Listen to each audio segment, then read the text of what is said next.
Good evening. It is Monday, January 9th, 2023, and this is the Wilmette Park District regular meeting of the Park Board of Park Commissioners. But before we begin, we are going to start with the public hearing for the 2023 Budget and Appropriations Ordinance. So may I have a roll call, please? Commissioner Duffy. Present. Commissioner Frazier. Here. Commissioner Clark. Here. Commissioner Goebel. Here. Commissioner Kozlowskis. Here. Commissioner Murdoch. Here. And for the record, Commissioner Anderson is absent.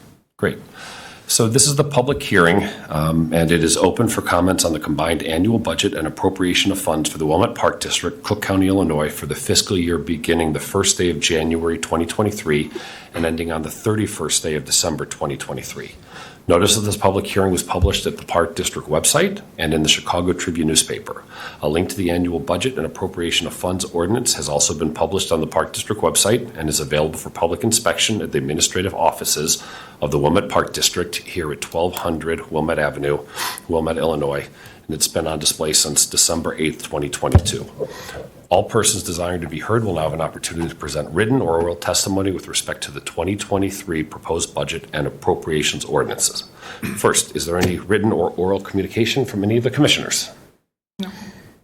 All right. Is there any written or oral communication from anyone in the public? Great. All right. Hearing no further comments or questions regarding the combined annual budget and appropriation of funds for the Wilmette Park District, I declare this public hearing now closed. Thank you. I would now like a roll call for the regular meeting of the Board of Park Commissioners. Commissioner Duffy. Present. Commissioner Frazier. Here. Commissioner Clark. Here. Commissioner Goebel. Here. Commissioner Kozlowskis. Here. Commissioner Murdoch. Here. And Commissioner Anderson is still absent. Great. The next item on our agenda is the consent agenda. I move to approve the consent agenda of the January 9, 2023 regular board meeting, a copy of which is to be attached to and become a permanent part of the minutes of this meeting. And a second. I'll second. Okay, any questions, comments? Anyone want to remove anything from the consent agenda? All right, roll call, please. Nothing to yes. remove. I just wanted to note Alyssa Morgante's spelling of the name, and I'll follow up with that. Great, thank you. Roll call, please. Commissioner Duffy. Yes. Commissioner Frazier. Yes. Commissioner Clark. Yes. Commissioner Goebel. Yes. Commissioner Kozlowskis. Yes. Commissioner Murdoch. Yes. Consent agenda is approved. All right, communication and correspondence. There were several letters in our packet. Does anyone have anything else to share? Everything I received is indicated. Same. Great. All right. Next item on our agenda is public comment and recognition of visitors. I would just like to remind folks that we do have a policy for public comment, which immediately follows the agenda. Turn your attention to items 3, 4, and 8, and remind folks that we give everyone 3 minutes to speak this evening. I know that there have been a couple of comments recently about folks who felt like some people received more time than others. And so we will adhere to the 3 minutes this evening for everyone. As the practice we've been following for the last several months after our IAPD seminar, where we received some advice on meeting processes. Director Wilson will be keeping the time.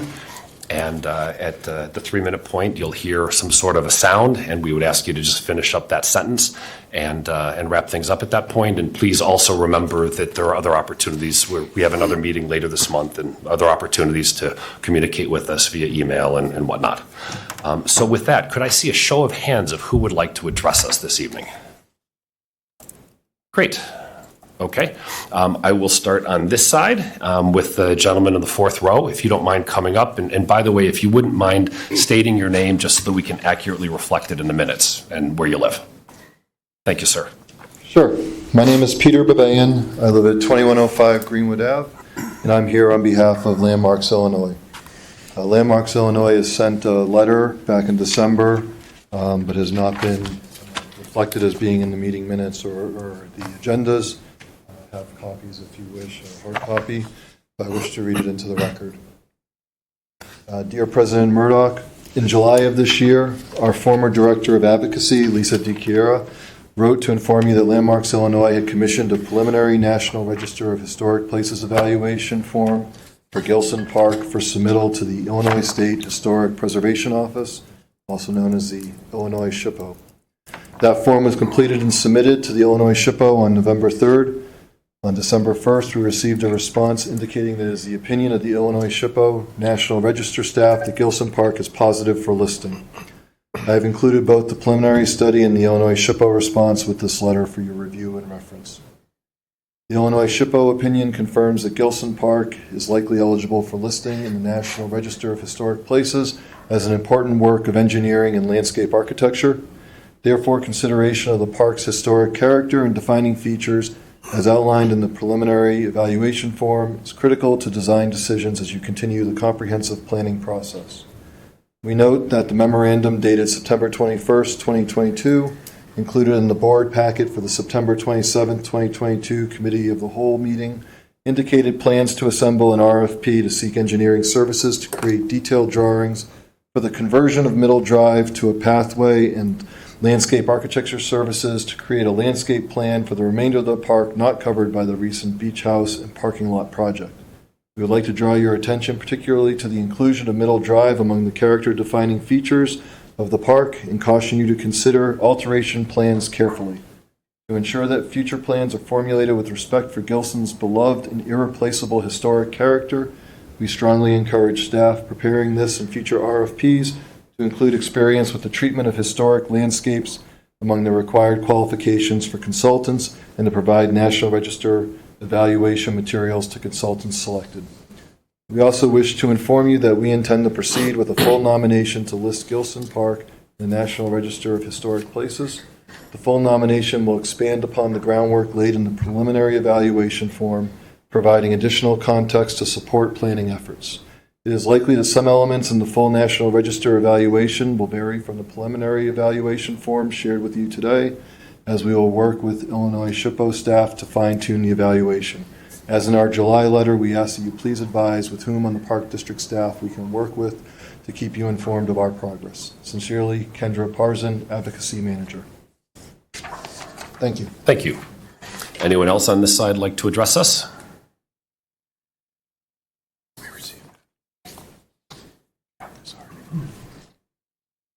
Good evening. Happy New Year to the Wilmette Park District. Thank you for including some of my messages in the packet as they reflect. We aren't off to the best start of the new year with ordinance violations in West Park, and I would add that there were two further messages last week on January 4th and 5th evenings regarding additional violations. So 3 nights last week I was out in the park reporting to the village and the Park District ordinance violations. Thank you for including the village's 2 letters, the letter about pickleball and then the letter about the West Park conditions from November, although unfortunately the Park District's own letter from Friday back to the village in response to the November 15th letter was not included. That letter we will be, the neighborhood will be responding to in detail. On another topic, I was interested not to see anything about the Lakeview sprinklers, which I understand is going to be a potential significant additional expense. And given that the budget is on the agenda tonight, I was surprised, and hopefully that will be addressed soon. And on the topic of things that also need addressing, there are some serious issues of commissioner conduct that I'm looking forward to hearing from the Park District about and communicating further about soon. Finally, Walter Keats also sent a very long and well-considered message about the Paddle Association President Bill Kettle's public comment at the last meeting, and that was also not included. So hopefully we can do better next time, right? Thank you. Thank you. Anyone else on this side would like to address us? All right, coming over here, who would like to address us? Could I just see a show of hands again? Great. In the 4th row. Ms. Boyer? Yes. And again, if you wouldn't mind stating your name when you come up.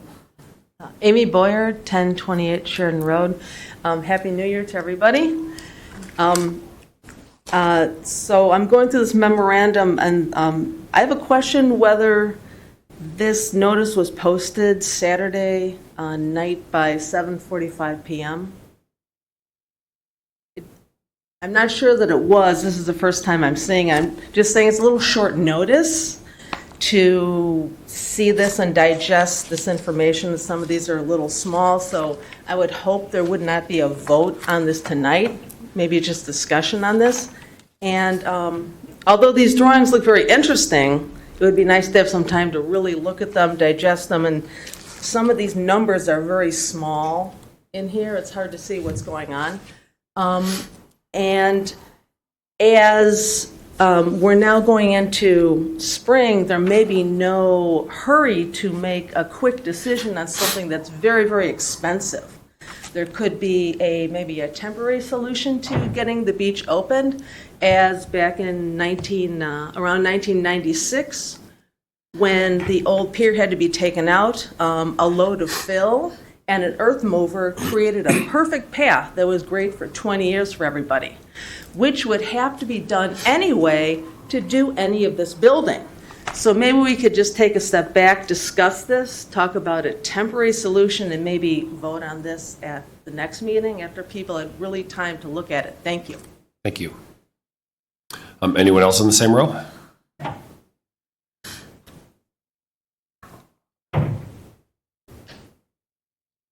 Good evening, Dean Lindsay, 808 Chestnut. By now, I think you know that I'm here to keep Langdon wild and woolly. And I was surprised, as Amy was, to find out that there was a meeting tonight. I know that there's a meeting every Monday night, but I was shocked to see that Langdon's going to be discussed this evening. So I was curious, as Amy was, and I'm not a lawyer, but I know that there's a Open Meetings Act that requires that meetings be posted a certain 48 hours prior. I didn't see that. Maybe I missed it? I'm not sure. Amy has raised the question. The more important thing is that Langdon's heart is still beating, and that's great. We're talking about it tonight. It's on the agenda, and I'm hopeful that there'll be some discussion. Of course, Amy's point and my point is that there's a lot to discuss. The last communication I had with the board was a representation of over 100 residents in Wilmette who are following what's going on, and they've been asking me for 4 months, since October, what's going on, and I said, I really don't know. Well, here we are discussing it tonight. And I think, May is 120 days from now. It's soon. So it would be our conclusion that it would be great if we could do a temporary open to get that beach open. If there's one thing I've heard from all the neighbors in the Wilmette community, it's when is the beach going to be open? And I'm saying very soon, and I'm hopeful that's the case. But if we have to discuss things like slope and concrete and unsustainable materials, we're not going to get it open. So I'm supporting a temporary opening strategy. I'm hopeful that the board is open to that kind of idea because I think that's a solution. Let's get it open. Let's make a path, and if it's gravel, let's do it and get it open. Once it's open, then we can discuss issues of sustainability, steps, no concrete, etc. Thank you. Thank you.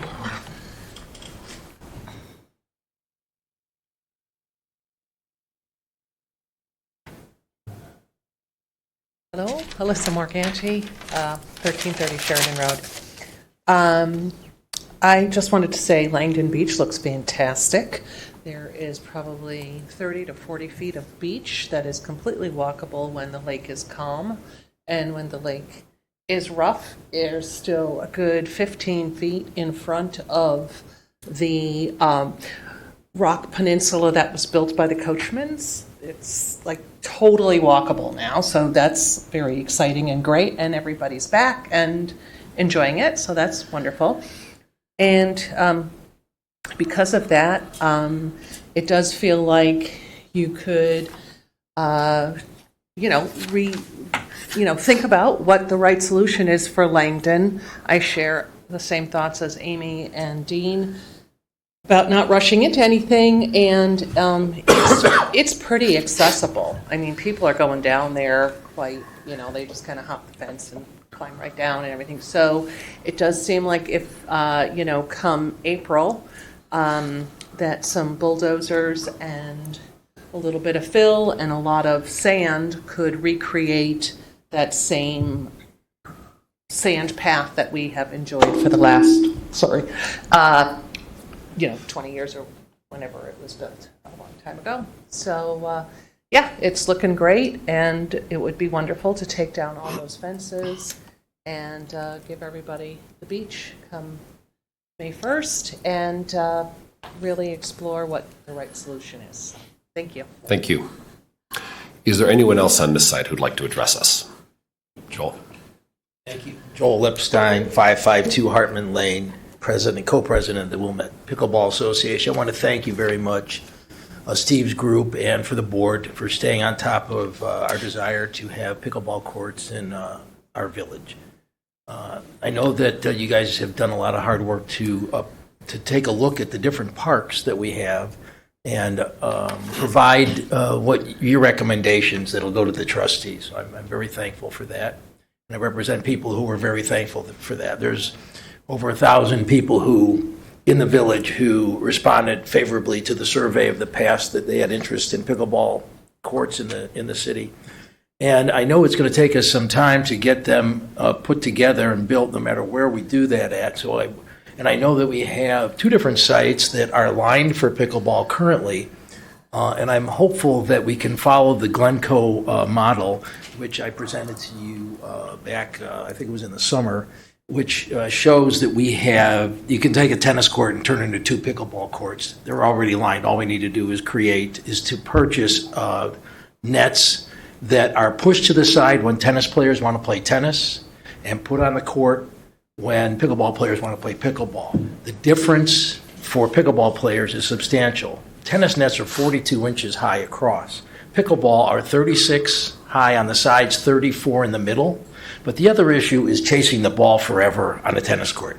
When you put a pickleball court on a tennis court, you're using the natural fence that's there to keep the tennis balls in. But you then have the other fence, which is the tennis net.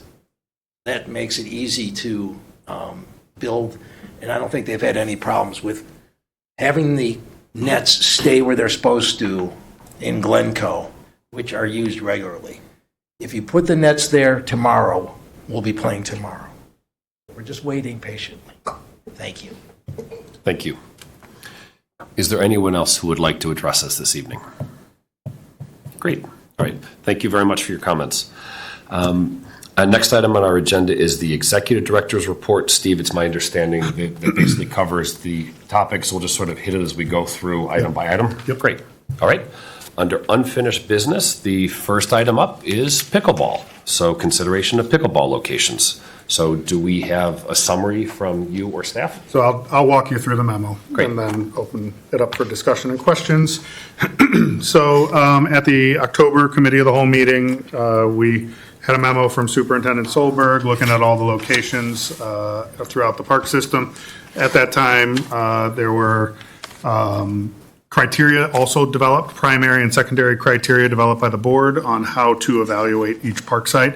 Applying those evaluations to our park locations kind of confirms where we arrived at the October meeting of eliminating 9 parks for either just simply being too small, such as Lockerbie Park or Early Wine, or certain parks like Kay or Malincrot because of the nature of the park, and adding pickleball there would just not be a nice blend of the uses.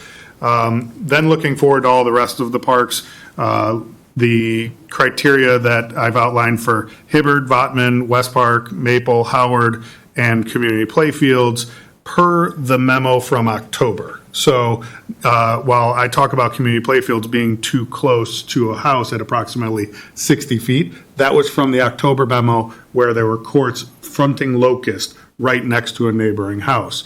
You'll see later that I talk about community playfields in a different location. So just to understand what I was talking about where I recommend eliminating it versus where I talk about continuing the conversation. So those are the parks and the reasons why that we would recommend not pursuing it. Much of them are houses within 40, 35, 65 feet of the courts. And so then we move down to the final three for consideration, which would be Gilson, Centennial, and Community Playfields. They meet much of the criteria. I talk about how Gilson, it's not a great fit there, as voiced to me by pickleball players who attended our December 10th open house for our comprehensive plan, Project Parks and Play. So I personally don't think it's the most desired location, so I would focus future evaluation and discussion by this group to options at Centennial and Community Playfields as outlined here. The Centennial option is the one that you see visually laid out in the packet below from the October meeting. And then Community Playfields is specific to a newer concept that was voiced, I think, both by residents and commissioners at the October meeting of converting the bank of 3 courts of the 6 courts at Community Playfields into 6 pickleball courts. And that's what that paragraph speaks to at those. So basically, it would be my recommendation to continue eliminating the first 9, eliminate the ones in the middle from future discussion, eliminate Gilson, and focus future conversation on Centennial and the new concept for Community Playfields. Steve, can you clarify where the courts that are striped for pickleball are located now? Both courts at Hibbard Park, so right behind the community center, are striped, as well as the one at Maple Park, the one tennis court there. So they're dual striping on both those. But to the comment earlier during public comment, those are at the tennis net height. Yes. So it's different. Yes. And then we just are resurfacing Thornwood. Are we resurfacing? One of those courts will be lined as well for pickleball. Okay. Are people playing tennis on the courts that are striped for pickleball? I mean, is there... Tennis or pickleball? Tennis. I mean, I know pickleball is playing. Yeah, they're doing both. I mean, because that's what I'm curious, because when I've played pickleball, it would kind of struck me that it would be difficult for tennis players because the striping seemed a bit, so I was curious if they were still playing. Yeah, I don't think tennis players would prefer to have an extra set of lines on the court, but Yeah, but they're exactly. utilizing it. Okay. And they're colored differently, right? So that you know which are which. Yes. I don't know. I think they're all white lines, right? Are they? Yeah, they're all white lines. Are they white and yellow? I thought they They're were white. white. And I thought yellow. they were, okay, maybe, because I've only played in Glencoe, so I think they are different colors. But you might be able to tell me better. Other questions, comments concerning the recommendations? I appreciated the use of the criteria that was discussed previously in board or committee of the whole meetings, and then the work of the staff to evaluate these. These seem like sound recommendations to rule in and rule out others. So thank you for that work. I know there's continued interest. I think every day I learn of someone else who is interested in pickle, and I think we want to meet that need. I agree. I appreciate the analysis. I think it was thoughtful. It reflected what we previously asked for. So I support continuing in the direction you're moving. And I would reiterate that I think the comment from the public tonight about the movable nets seems like reasonable. I believe we were initially uncertain how the village felt about that, but I think we've clarified that now. So if that doesn't present a problem to offer those nets, I would personally join them as soon as the nets were out there. Would that require restriping? Because I think, because it's the, right now if you're playing over the tennis, you're playing on the same kind of way. But if you're making one tennis court, 2 pickleball courts, 2 movable nets, that You would need to restripe. Do we have anything striped horizontally, Christy? No? Okay. So, yeah.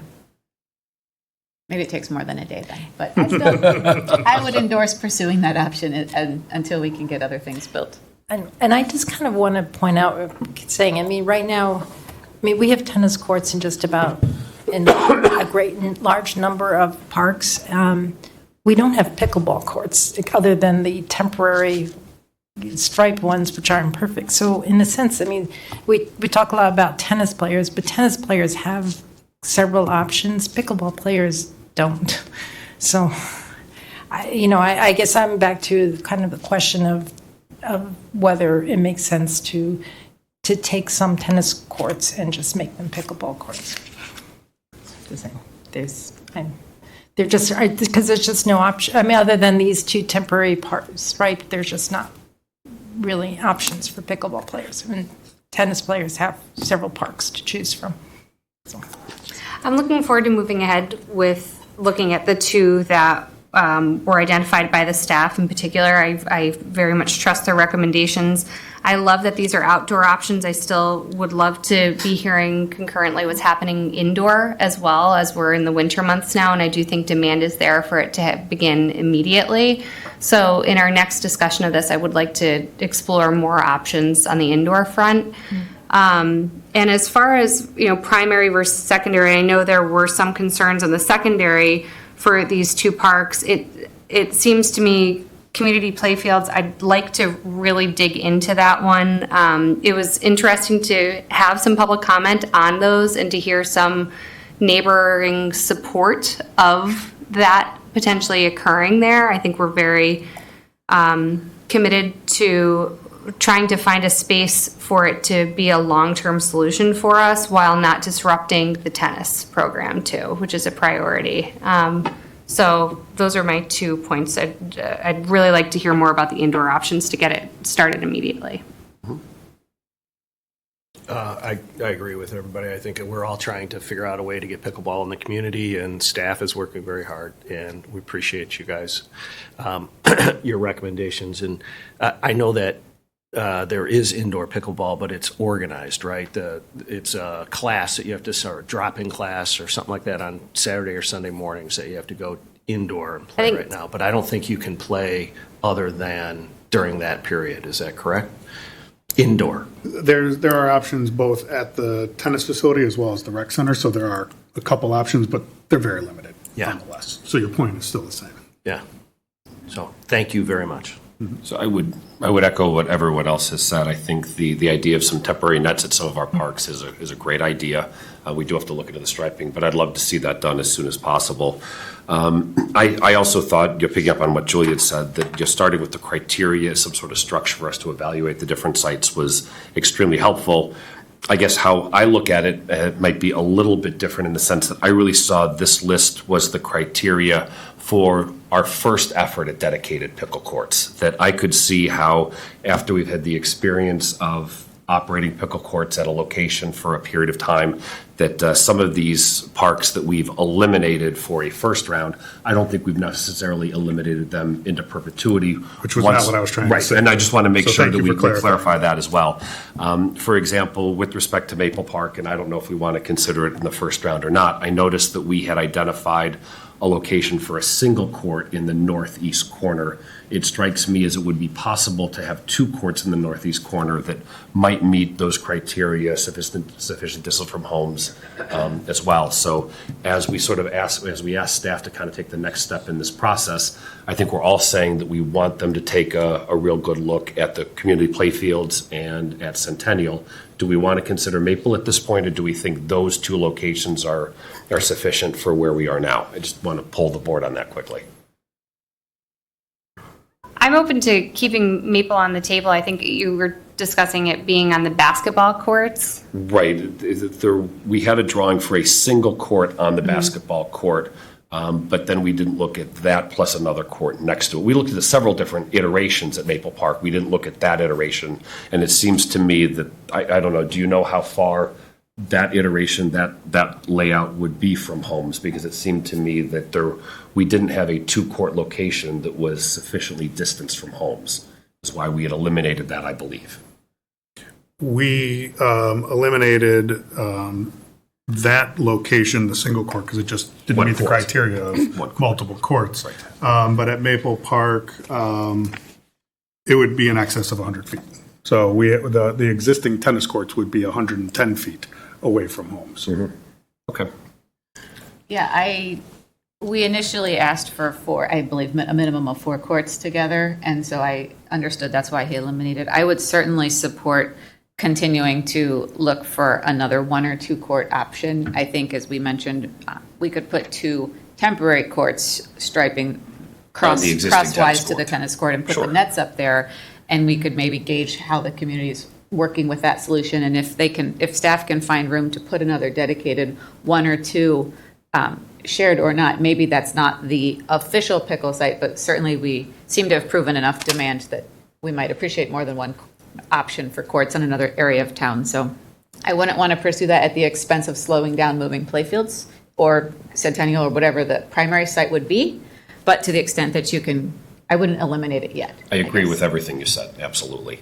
So Steve, could you talk with us about the next steps in the process moving forward? So what we would like to do is, do a more detailed analysis, give actual layouts with real design, not us putting boxes on Google Earth, but having the engineers lay it out, give us estimates of costs across, sounds like Community Playfield, Centennial, and did we just include Maple? Yes.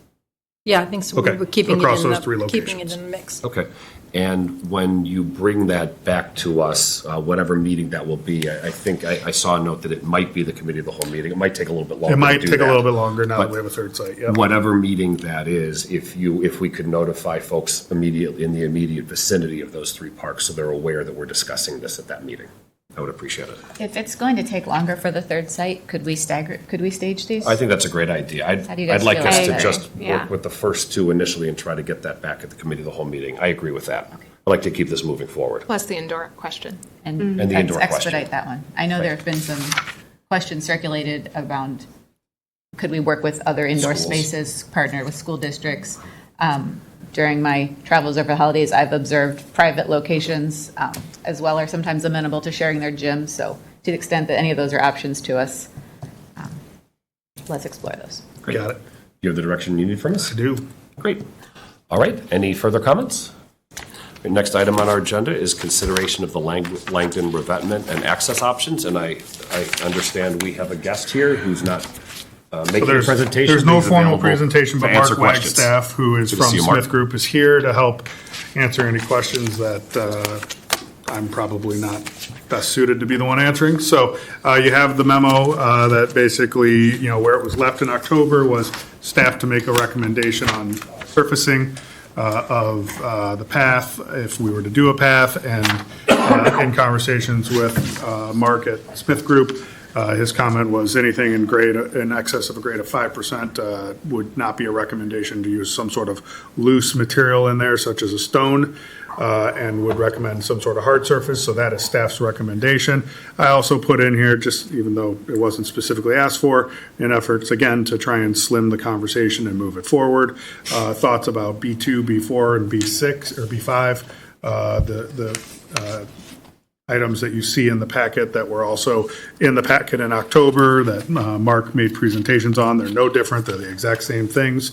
And basically said that having B2 or B4 where there's access without stairs could be beneficial to get equipment or vehicles down there in the event of needing to do work. That's just me, again, trying to find a way to slim the field down. It's not something that I'm sitting here saying is an absolute must from an operational point of view, so please don't let that take B6 out or B5 out of your conversation. It's just me trying to help move the process forward. So, again, staff recommendation would be a solid surface. We heard a lot of public comment here tonight and in the past that doing something similar to what has existed there before is possibly a preferred route, even maybe not just temporarily, but long-term. We have Mark here as well who could probably help us answer the questions about how do we achieve that. Great, thank you very much. Before we go, could I have just one clarification? Because you had indicated having a pathway down, be able to bring equipment down. What do you have in mind? Because Nothing in particular. so not has nothing to do with like the building It's up trying of to the keep bluff. flexibility It's of just not having to do okay, everything 'cause from a that was- barge in the future, yeah. Okay, but we're not talking about with regard to like building up the bluff using, and maybe Mark is one of the answers. You would have to build in some sort of access for that kind of equipment, Okay. big, heavy equipment. Anything we're talking about here would never But get that could something that be, big down. Like maybe a path initially to bring the rocks in, but then that could be replaced with. Correct. So it doesn't need, if we're in the future, we're not looking necessarily for a path for the future. I was thinking smaller vehicles to provide, Okay. operational support or some sort of maintenance that we as a staff would be doing, but not I the mean, I heavy guess that's equipment. coming because one of my questions, a lot of times with Prior Beach was, the question about that path was being required, or the village had required it for access for, and you had said, no, it's not. And so really, there is no need necessarily for, once the bluff is built up, there is no definite need for it. That would all There's be no specific identified need at the Okay, moment. thank you. Thank you for the clarification. Is there any need for life safety access or emergency vehicle access? Sorry. Somebody get that guy a Lawson. So in the previous form, an ambulance wouldn't have been able They to wouldn't have gain been, access. Even there's a gate across the access road. Might enter on foot with correct. stretcher if need Correct. be. Okay. Correct. Thank you.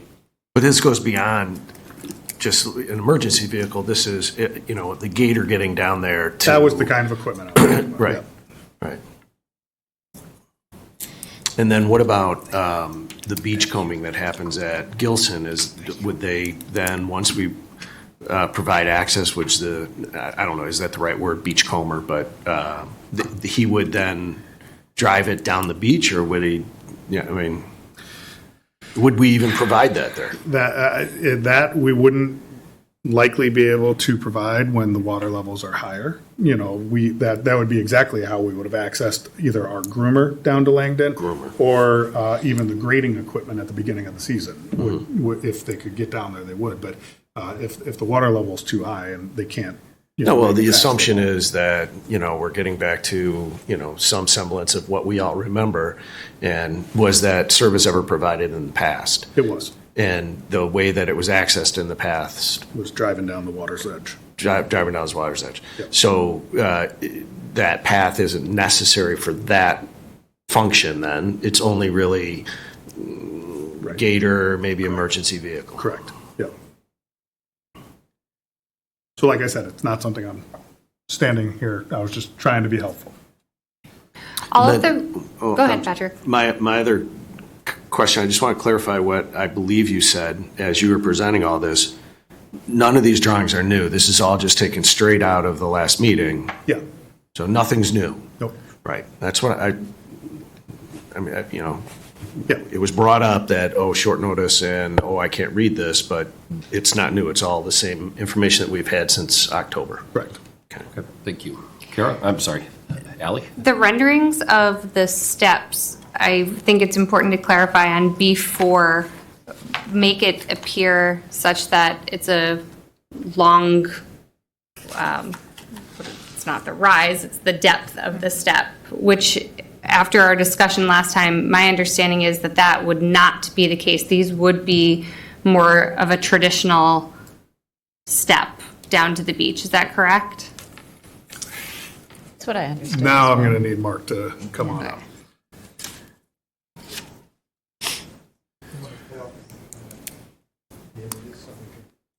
This one.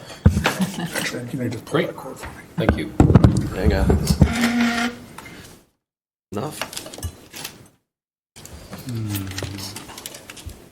All right. I think I've got it here, but I'll take that just in case. Looks like it's right there. Yes.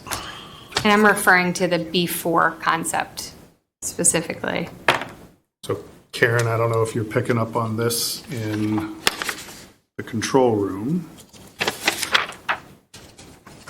If you could put my screen up on the screen. There we go. So I question believe was about the stairs in the picture. So these look deeper than, like, say, the stairs we would find in our house. Right, like the B5 concept shows a traditional step. The B4 concept shows a deeper step that shows it.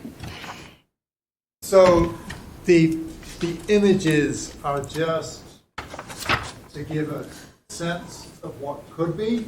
They're not, like, we don't have any of these, like, dimensioned out exactly. If you could get more in front of the microphone so the TV can pick you up. Yeah. So these images are just sort of example images of what's possible. They're not, this is exactly how it's going to be. So if you wanted straight down, steeper, we could do that here. If you wanted it to be a little bit more gentle and easy to traverse, we could do that too.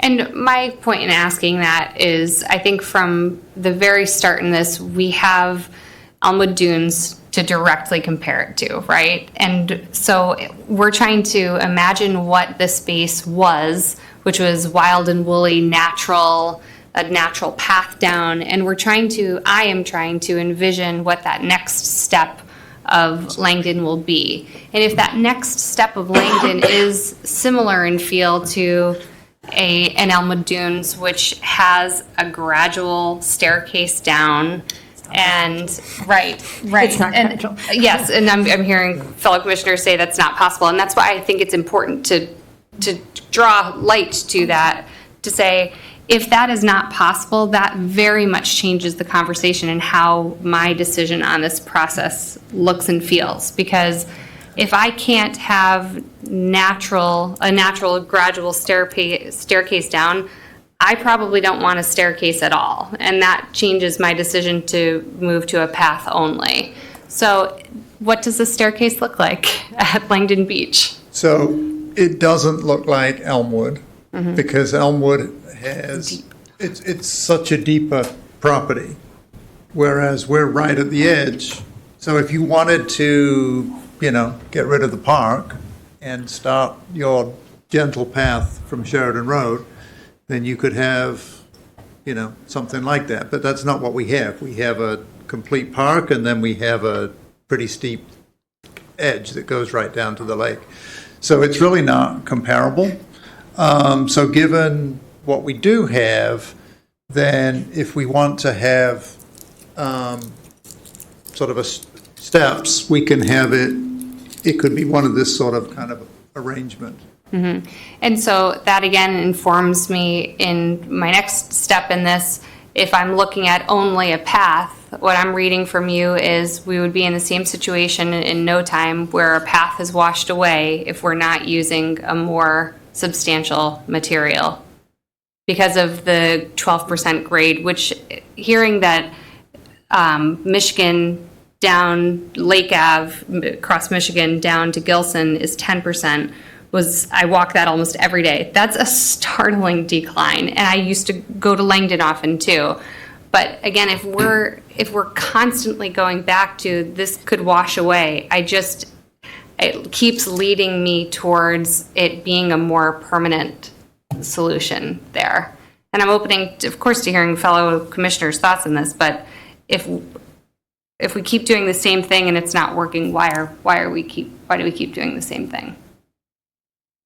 So what would you like to see? So at the current time, I prefer the path because I think the steps are just too steep. I'm open to concept B4 in that there's two, but I like the less is more approach in there, and therefore it leads me back to a B2 path only, but with a more permanent pathway.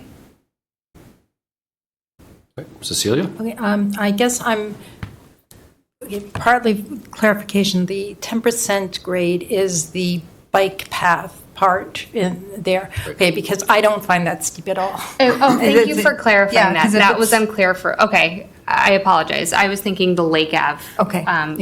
Yeah, that's Thank why you. I wanted to Yes. check, because yes, that is very steep. Yeah. But I don't find the bike entrance path to be very steep No, at all. I agree. I bike up it, bike down it, so I know this would be a little bit steeper, so I guess I'm just clarifying that.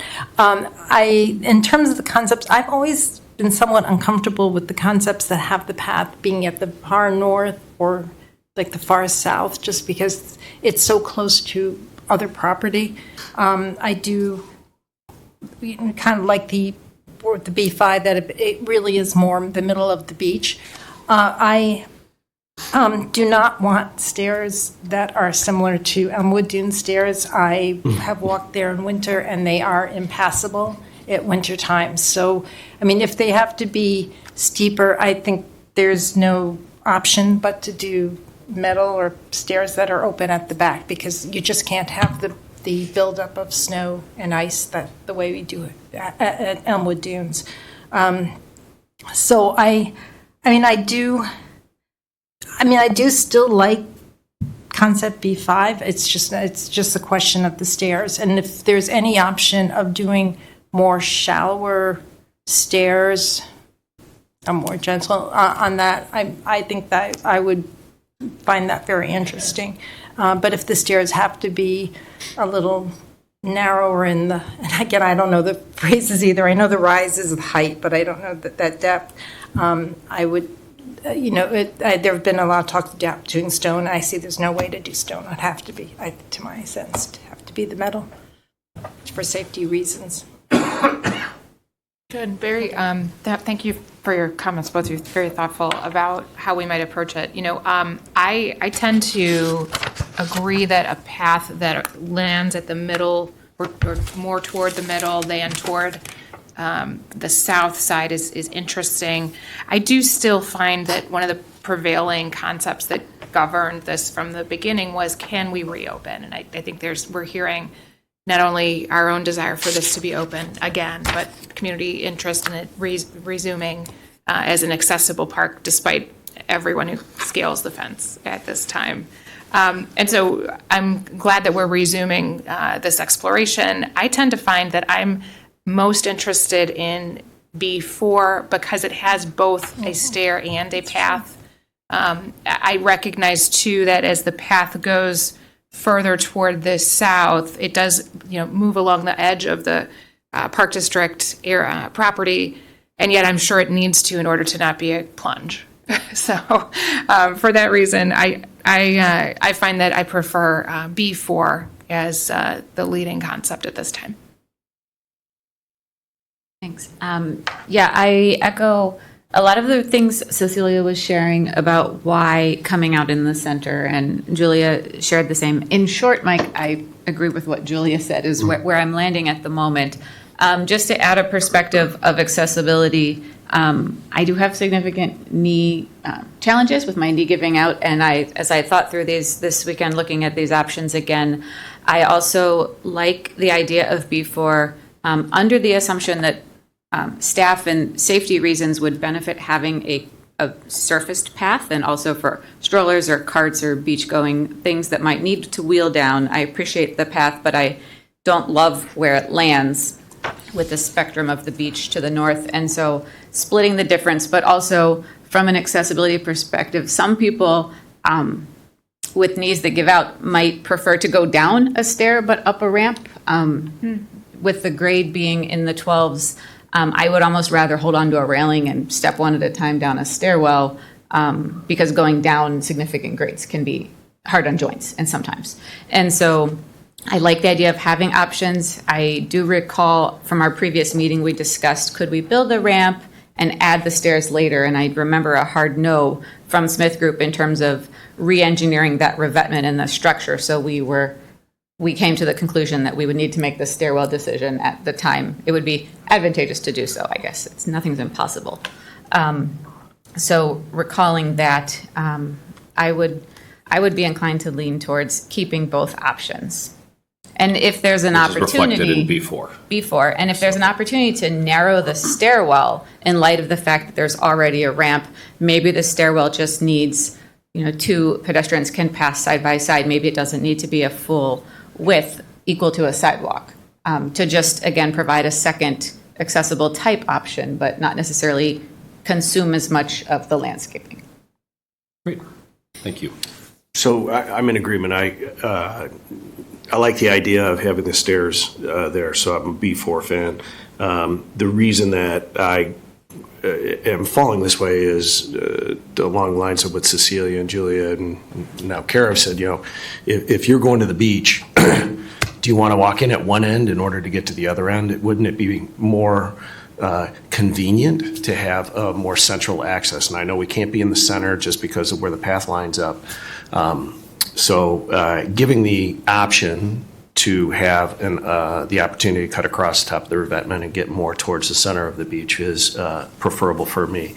I understand why we have to make this decision, and it's because of the revetment that we can't have the path, or the path has to end up on either end of the revetment, because you don't want to have the path coming out in the middle of the revetment. Otherwise, you will have some additional erosion or other engineering issues with the bluff down the road. So I'm a B4 fan, but I do have a couple of questions for you about the stairs, and it relates to the height where the stairs would be starting and then the distance that they have to travel, to maybe give us an idea of the number of steps or the depth of the stairs. And I know it can't be exact right now because we don't have the exact engineering designs of where the stairs will start, et cetera, but if you give us an idea. So if we did typically a step height might be something like 6 inches.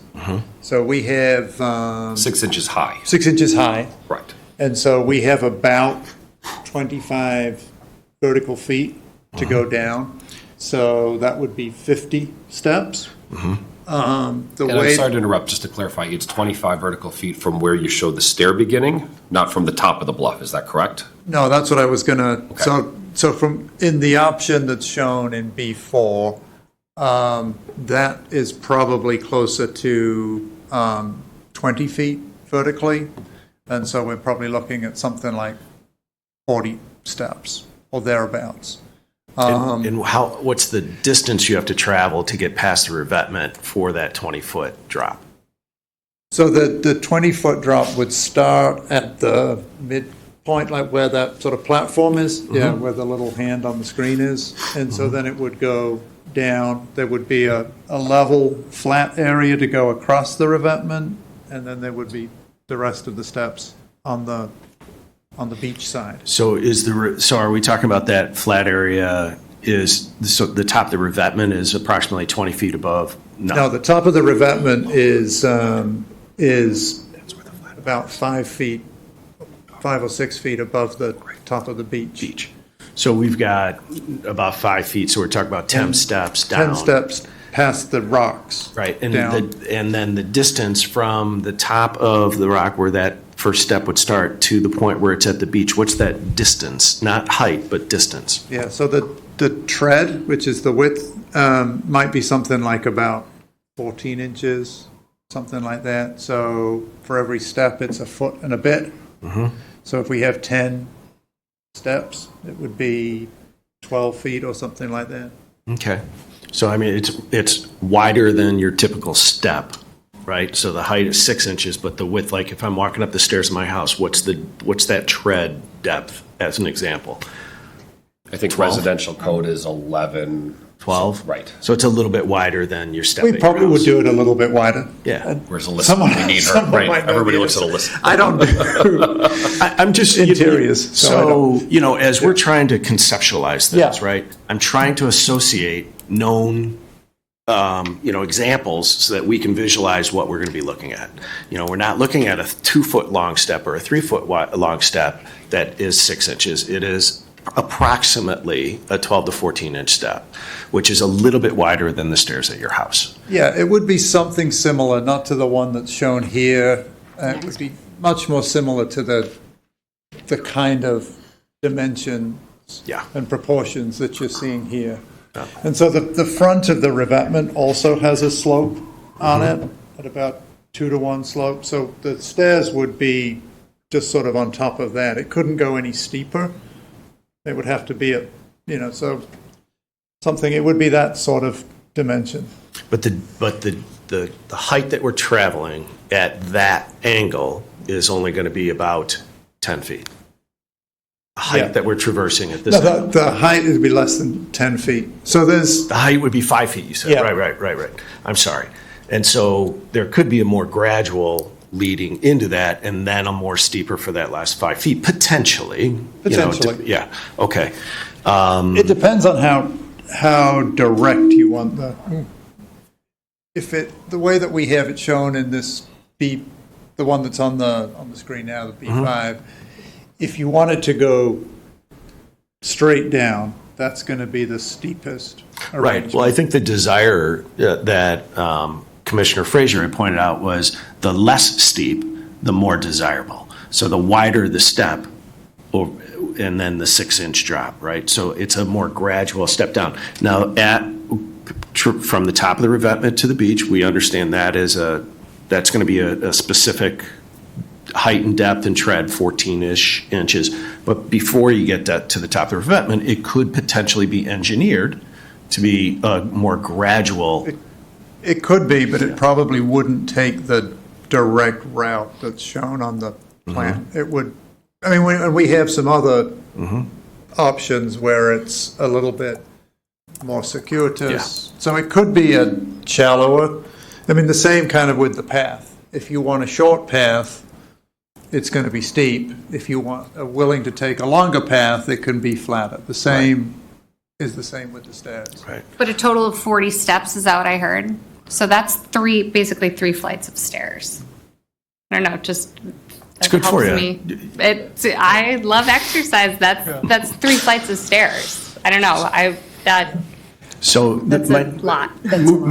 You've answered the questions I have about the stairs. So my next question to you is more about the idea about this temporary access that people are inquiring about.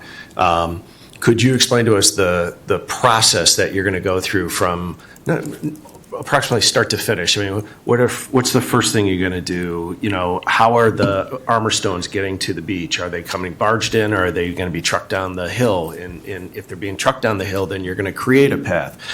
Do the armor stone have to be the first thing that's done, or could we work on some other things in the park and then do the armor stone later? You know, you see where I'm going. Yeah, so we would leave that up to the contractor. So this would be a publicly bid project. Contractors would bid on it, and we wouldn't dictate the means and methods. So in terms of delivery of the stone, they could choose to barge it in if they thought that was more economical. I think we would definitely allow the option of truck delivery, because I think that's going to be the most economical for the park district. And yes, they would have to create their own access route to get down. They'd have to be able to access the whole length of the revetment in order to rebuild it. They could start from the south and work north. They could start from the north and work south, and they would have to, restore the bluff as they kind of work their way out of that.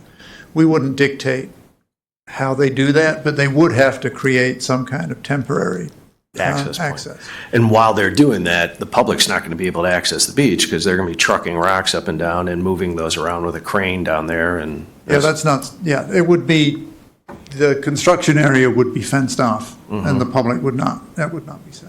And then, as far as order of events go, we're talking about armor stone first, and then we can talk about stabilizing the bluff, or is that happening while the armor stone is being put into place?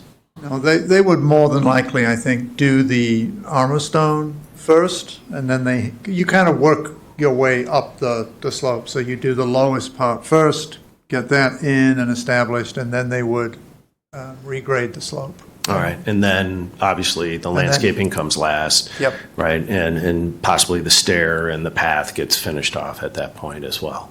Yeah, if we went with an option like this, where we have the stairs going over the top of the revetment, there would be probably a couple of piles that would get driven just to support the stairs over the top of the rocks. Right.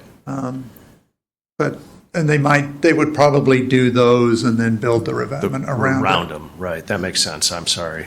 So they would have the design or the location of the stairs. They put the pilings in, the armor stone gets built around it, and then in the future, the stairs get put onto that. Okay, understood.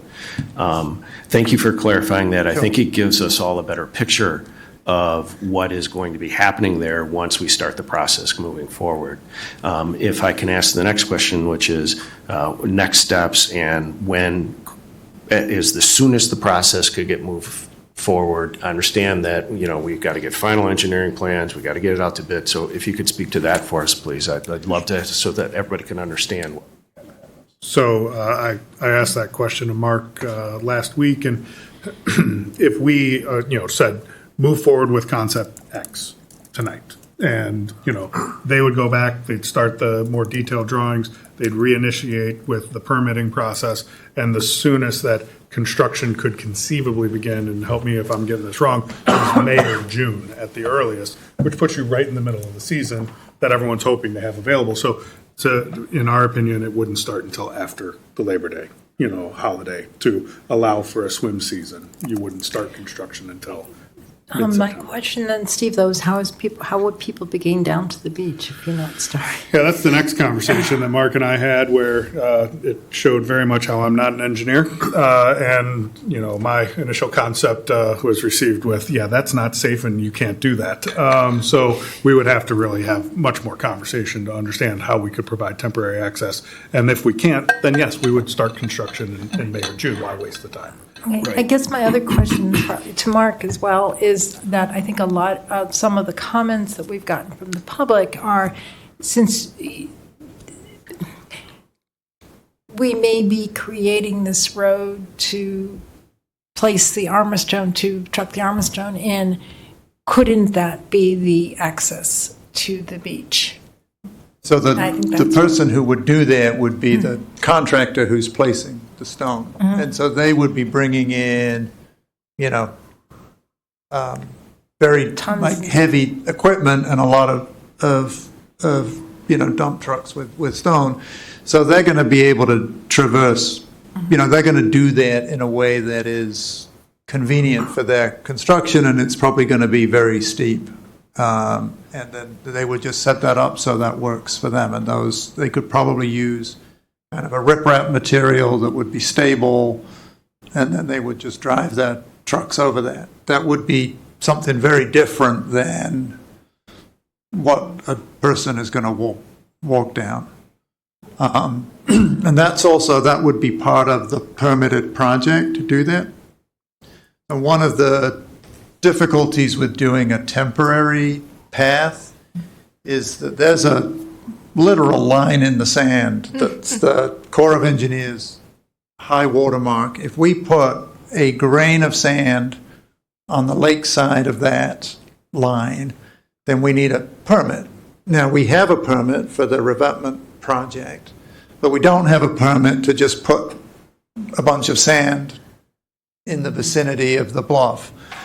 And so if you wanted to do a temporary access that required putting material on the beach, then you would need to go back to the Corps of Engineers to get a permit. And then you would also need to go to IDNR to get their permit. How long does that process take? Well, the Corps permit has quite a lot of flexibility in it, so you can do a number of activities, and that would probably be, I don't know, maybe a 90-day process.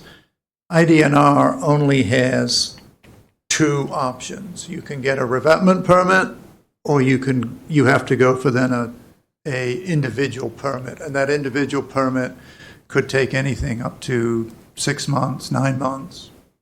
But the high water mark is somewhat of a moving target, as we heard from one of our residents. So that's what I'm asking, because there's much more sand there today than there was a year or two ago.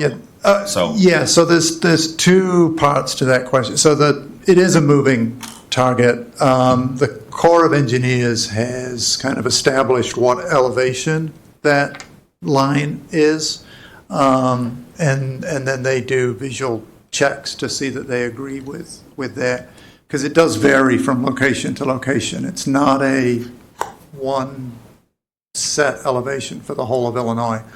So it's around about 583, 584. So we had flagged it and surveyed it about a year ago. Obviously, there has been movement of sand. So if you were to excavate back, there might be a possibility of creating a somewhat of a temporary route, but not by putting anything on the lake. So you're saying that obviously we had something similar to what I think some of us envisioned about a temporary access, what was there for a decade or two before that. You're saying that that particular access couldn't necessarily be as it was then because the lake level has changed and the water line has changed. But you are saying that it may be possible to do that temporary access by perhaps excavating closer towards Sheridan to start the decline a little bit further to the west, Yeah. for example, to compensate for that change. Yeah, but it also would not be, it wouldn't have any, guaranteed durability. It would be very loose. You got a heavy, August rainstorm, it's going to be, it may well need to be partially rebuilt, totally rebuilt.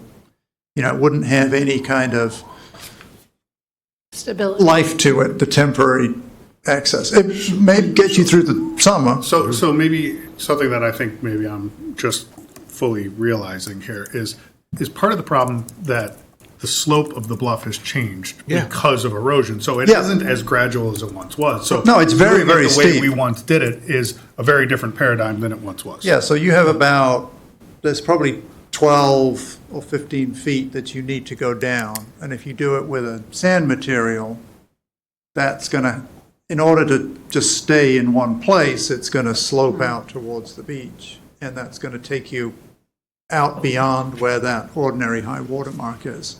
So that's where then you get into needing a permit, and you might as well just wait till September and use the permit that you have to rebuild the revetment. But if you excavate back, you could possibly create something that might be accessible, but it wouldn't have any. Right, so going back to, Patrick had talked a little bit about the revetment. Obviously, we started this conversation tonight talking about permanent access to the beach, but there's really three pieces to it, at least in my mind. One, obviously, the reason we're here to begin with is to build a revetment to protect the bluff, to have a long-term solution. And we're all completely on board with everything you've shown with us with that. We have a good plan for that. We're talking about a permanent solution, but at least for me, it's very important that we have a temporary solution as well. I understand that this is going to be more challenging than perhaps I thought that it was, but we didn't have any access last spring and last summer. And because the water levels are lower, because the bluff stabilization is not as time sensitive as it once was, picking up on what Steve had said, it does seem to me to make sense to do this in the fall if we can find a way to develop some sort of a temporary access. So at least for me, and I don't speak for everyone else, I would love for you to come back here to us either at the committee of the whole meeting or the next meeting and talk about what kind of a temporary access would be possible, preferably without any permitting, so that we could have access for this spring, for this summer, and how quickly we could get that done. And then we can look at the bluff restoration and be queued up to do the bluff restoration and the permanent access in the fall. But for me, it's very important that we have access this spring and summer. Is it fair to say that said access might not be easy? People are climbing fences today. They've got a little bit of resilience. Maybe the access for next summer goes over a few hills or bumps, or maybe we don't disturb the sand closest to the beach on the water line that we need permits, but can we create a few hills or something to soften the other grade to at least make it a little safer than fence jumping? That wouldn't get us into a lawsuit. I mean, we can post signs, et cetera, about traverse at your risk. Preferred access is by walking from the sailing beach or something. But the problem with you manipulating the ground to try and make it easier to access, you just opened up the opportunity to be sued by somebody for creating the liability if somebody gets hurt. Right now, we've got it fenced off. We're not liable if someone tumbles down the hill. They can sue us, but it's their decision to cross a line that it's harder for us to be in trouble. I'm not That's sure what my liability own- we'd have. so- my So other if I comment- could, I just want to, before we move too far down this I'm not this temporary suggesting path. dangerous, but I'm saying So- it might not be, So one of the things is accessible. that it would be almost impossible for any engineer to stamp what you're talking about doing. Now, if you were to go out there with your horses, Steve with a shovel, but having someone stamp something that is, not going to stand up to, the first rain event is going to be very, very difficult. Okay. And I just want to clarify one other thing. Just because I said you don't need the Corps of Engineers and the DNR permit take the longest, but you would still need a village grading permit and probably would need to run it past the MWRD as well. So it's not an inconsequential thing, and they may demand a stamped drawing. Okay, my council comments, by waiting till September, we're just dragging this whole process out more. And I guess my feeling is, even if we don't have the beach this summer, when people may want it, let's just get this done. Well, this is what I'm asking. This is long term. It's like, I feel like, how long's the process from start to finish? Not construction. temporary, but yeah. So 3 months, 2 months? No, the construction is probably 3 months. And then some time to then, establish the vegetation, but there could be But the vegetation is after we've got access. So the point that we have access to the beach is 3 months? something like that. Right, so if we start this in May, June, right, you're talking about September, we're done. And September around here isn't that bad of a time to access the lake. So this is where I was trying to get to as far as timing goes. Do we push this off so that they're trying to finish everything in December, or do we just do this and then people can have access by September? And I would prefer we just do this and have access by September. actually, they might have access in August. So we start in Potentially. May, June, July. Potentially. Then we're in August, and it's even better. And so, We have yet to see a project move quickly. So this is where I'm hanging on September. Yeah, I mean, if that's certainly, feasible. I mean, there's a couple of steps in there. There is we do have to get the MWRD permit. We do have to go through the village. It has to, obviously go through a procurement process, and then you have to approve the contract. And, but a sort of a May, June start is, like a June start, I think is feasible. All right. Well, I'm with Cecilia at this point. I shouldn't say Cecilia brought up a point. I'm in favor of just move forward. Let's get this project going. And, a temporary pass seems like it's more of a problem than a solution. So let's just move the project forward. That's my opinion. That's my vote. and it adds cost to the entire project. Adds cost to the project. So I'm still not clear if we've actually decided on which we one. have not. We're just talking I'm going about to come time. back to that in a minute. Good. Yes. So any thought about timing of the start of the project, then we'll come back to the permanent access. If we don't have a safe entry point, it doesn't seem to make sense to wait, to me. I agree. Okay, it sounds like I'm in the minority here.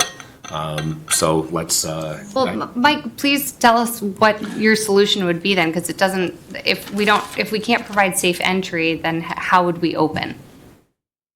Again, that's why my request was to ask folks to come back next month with some more, or at the committee of the whole meeting to explore whether we can get safe access. It sounds like other folks want to move a little bit more quickly with the permanent solution. Just delays things. No, and I understand it's taking a little more time, but at the end of the day, if there's a way that we could have access through the spring and the summer and then start construction in the fall, to me, that would be ideal. But I'm hearing it can happen. I didn't hear that it can't happen. I heard that he thinks it's going to be difficult. Okay. And so I'm not ready to throw in the towel. But again, if I'm in the minority, I'm in the minority. I'm hearing can't, so I don't know if we're I'm hearing hearing the same. can't. I hear can't as well. Can't safely. Are you saying can't? I don't think anyone in our office would be willing to stamp a drawing. And so if that's what you need to move forward. With Yes, the so village.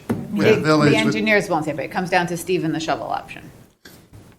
Wait a second. Other though. duties as assigned. Wait a second, though. So we couldn't proceed with this signed and stamped drawing of this project? The temporary Of the project. Just the temporary, I'm just talking access. about the temporary access. path. Right. I'm just Right, talking because about they a wouldn't- temporary path that's. Oh, totally agree. Totally agree. Yeah. No PE would. So no PE would stamp a temporary path. But what about the permanent option? Could we accelerate a permanent option given our timing as a board? You've got to, are you saying start the project, or are you saying, or let's just create a sidewalk down to the?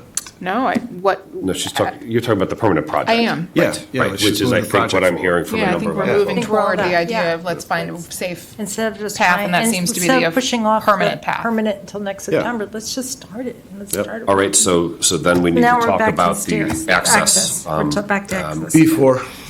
B2, B4, B5. I'm a B2.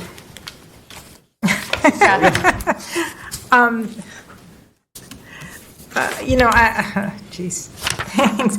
Well, B4 is kind of similar to what I had suggested except when we were doing the ADA accessible, was putting the stairs for the people who didn't want to walk all the way to one side. So, I'm happy with. I just want to reiterate why I said B2, which is that it did not sound to me like a gradual staircase could be achieved at all. And so you would be looking at what would be about 3 flights of stairs.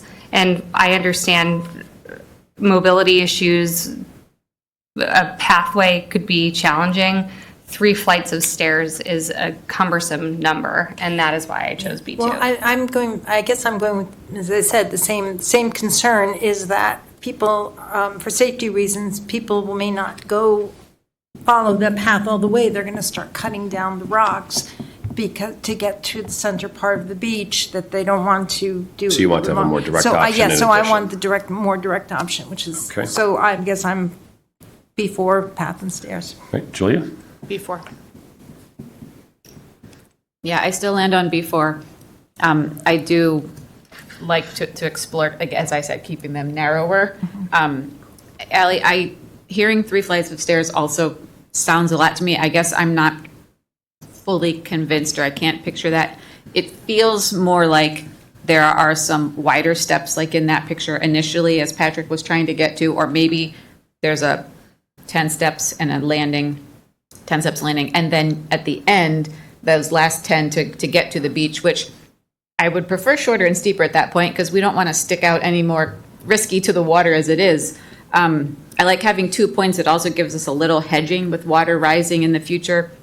I trust the engineers will develop a stair that's structural enough to, even if that sits underwater for a year, the path might still get us to a little bit of sand. So I like that it gives us a couple options. But that last set of steps, I'm imagining like a older house in the porch stairs or something where you've got that steps you have to climb. But I would like to think that the higher ones could be spread out more. Again, keeping them narrow, and the pictures here, we can landscape close enough to them to hide it a little bit. I'm not imagining a big open space in both places, but those are some of my caveats, but I still like B4. So are you saying, okay, that's what I was asking, so you're still. So I came into this meeting wanting temporary access as soon as possible while we move forward with drawings for one of these plans. And then we'd obviously have the experience of that temporary access for the spring and the summer. And again, Christy, I'm still happy to go grab a skid steer with you and go for it, but it sounds like I'm in a minority here. So again, it sounds like Dying to get his hands on the keys, just put him away. I do, yes. I love equipment, absolutely. So it sounds like there's consensus for us to move forward with drawings for concept B4. And again, back to the timetable, at this point, we draw it up and then come back and to us, and then there's a bid process and then there's a bid approval. So there's still a number of steps along the way. I'm somewhat skeptical that we can start construction in May or June, but if you're saying that we can get this done soon, I think it's what I'm hearing from the group is full speed ahead. Yeah, I think So June let's do that. is a realistic target. Okay. All right, so you both have the direction from us that you need at this point. And again, there's still more milestones along the way, so we'll still hear And from you along the way. When we go to bid, we could think about putting something into the specs that they get, maybe the ramp is completed and we can leave access for the last 2 months of summer, but the stairs are sectioned off and not allowed to be, touched. They're not safe yet to pass, but maybe they don't need to go through the process of building them. They've got their piles down, as he mentioned, but we Right. could get people to the beach using it so we could ask for the design to keep that in mind, to maybe phase it out in something that might be reasonable compromise to allow enjoyment of the beach for the latter half of I the think that's a summer. great point. Once the design work is done, we can look at how it might be implemented, if that might allow for some access at some point. Let's We'll make sure take a look that's at a it. criteria in the Great. bid specs. I agree. Steve, you're good with that? Yep. Good. All right, anything else? All right. I'm sorry, not at this point, I apologize. Thank you, Mark. Thank you, Mark. Thank you. So just a clarification, we're giving direction to staff for exploration. This is not a vote nor a decision. No, this is, all we're doing at this point is authorizing to move forward with design drawings for concept B4. Okay. That's Further discussion or consideration of a vote. Well, I think they're actually doing drawings at this point. So, Okay. right. Okay. But again, nothing's approved until we formally vote on the expenditure. That's absolutely correct. Thank you. For sure. Yep. Yep. All right, that concludes unfinished business. The next item on our agenda under new business is consideration of the budget and appropriations ordinance number 2023-0-1. So could I have a motion? Yes, I move to approve ordinance 2023-0-1, an ordinance making a combined annual budget and appropriation of funds for the Wilmette Park District, Cook County, Illinois, for the fiscal year beginning on the first day of January 2023 and ending on the 31st day of December 2023. And a second? I second. All right, Steve, just a brief overview? Sure. Again, legal formality, you file it with the county. Difference between a budget and appropriations. A budget is our internal working guidelines. The appropriations are actual legal spending authority. So your appropriations are in excess of budget to allow for any budget overruns that become necessary for whatever unforeseen reason. And know that the appropriations can always be amended throughout the year if need be, if we're running up against any one of these thresholds. And we have increased our appropriations by 15% for operating items and 25% for capital items, and that's consistent with past practices. Less than the most recent years, but going further Less back. than last year, a little But bit a little bit more more than than prior years years. ago. Right. Very good. All right. Sheila's waving her hand at you. Oh, Sheila. So very much like we used to do. Are you certain? Want to check the math real quick? No. Okay, no. She Okay, doesn't. great. We believe Fine. you, Mike. Okay, fine, fine. Good enough. All right, wanna go but at any all in? rate, we have the numbers in the packet. Very good. Any further question or comment? Right, how about a roll call? Commissioner Duffy. Yes. Commissioner Frazier. Yes. Commissioner Clark. Yes. Commissioner Goebel. Yes. Commissioner Kozlowskis. Yes. Commissioner Murdoch. Yes. Ordinance is approved. All right, next item on the agenda, 8.2, the Verde Energy contract. I think we're going to defer that for the time being because there's still some Information missing. information that needs to be included in the final contract. So item 8.3 is an emergency expenditure to purchase a vehicle. Could I have a motion? I move to approve emergency expenditures of funds Resolution 2023 R1, a resolution ratifying and approving the emergency expenditure of funds without competitive bidding for the purchase of a new vehicle. And a second. Second. All right, I had a chance to talk with Andrew briefly about this. This is a fairly common thing for park districts to do these days because vehicles require a bid process because they are over a certain dollar amount. Historically, we have purchased vehicles through a buying group, but since due to supply chain issues with those buying groups, it's very difficult to get vehicles at this point. Often contracts have been canceled even after they're signed, which was our experience.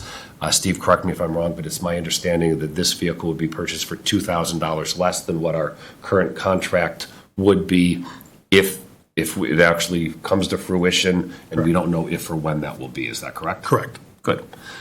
So again, this is a common practice these days. Andrew assures me other park districts have done it recently. So any question, comment? All right, how about a roll call? Commissioner Duffy. Yes. Commissioner Frazier. Yes. Commissioner Clark. Yes. Commissioner Goebel. Yes. Commissioner Kozlowskis. Yes. Commissioner Murdoch. Yes. Resolution is approved. And before we adjourn, Patrick, I'm going to turn it over to you because I know you like to talk about. Fantastic things that the staff is doing. Absolutely. community playfield bathrooms, almost ready. It's awesome looking. We've got a lot of work that was done at Kane Nature Center. If anybody hasn't been over there, you should look at the path and the access points that that they've created for vehicles with the brick layout. It's very cool. They're working on the bump out still, I think, right? Yeah. So it's really starting to get a facelift there, which is very exciting. It's something that we started talking about over a year ago, and so I'm really excited to see that. The lights, the electric vehicle, the finishing or the resurfacing of the tennis courts, the tree issues, the beaver. Yeah, the beaver. The beaver is on the trees at the lakefront, unfortunately, again. So I just encourage everybody to look at the back of the packet as well as all the enrollment for all the camps and the recreational programming that we have. I think As it's you said, we bought our fantastic. first electric van, Yes. which we can charge at our charging stations. Yes, All that good stuff. or in the maintenance garage. Or But the yeah, maintenance garage, yeah. where the pictures show, right. So it's exciting to me to see all this stuff at the back of the packets, and so I'm sorry, but thank you for giving me the opportunity to bring it up because I think it's important to note because despite what we talk about in the meetings, there's a heck of a lot more going on in the district that just doesn't get recognition that it deserves. So thank you. Great. With that, may I have a motion to adjourn? I'll move to adjourn. I'll second. Okay. Roll call? Or all those in favor? Aye. Aye. Aye. We are adjourned.